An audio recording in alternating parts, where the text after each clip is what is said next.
بعد أن نطق سامي الشهادة في الجزء الأول، يعود في هذا الجزء ليسأل من أعماق قلبه: هل أستحق أن أكون مؤمناً؟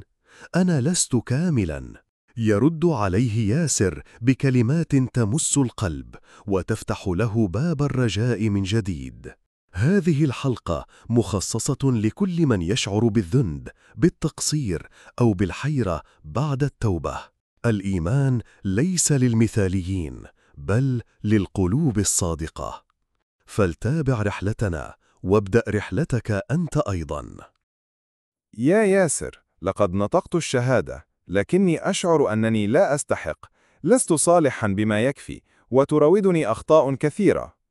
يا سامي، الإيمان لا يعني أن تكون معصوما، بل أن تجاهد نفسك في كل يوم.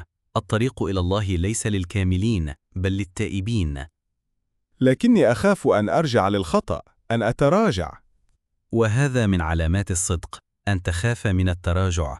قال رسول الله صلى الله عليه وسلم: كل بني آدم خطاء، وخير الخطائين التوابون. يعني التوبة لا تشترط بالكمال، بل بالصدق في الرجوع. تماما، يكفي أن تري الله صدق قلبك، وأن تواصل رغم السقوط. الله لا يريدك أن تكون ملاكا، يريدك أن تعود إليه كلما ضعفته. أنا مستعد، فلنبدأ خطوة خطوة. بارك الله فيك يا أخي، وسأكون معك دوما بإذن الله.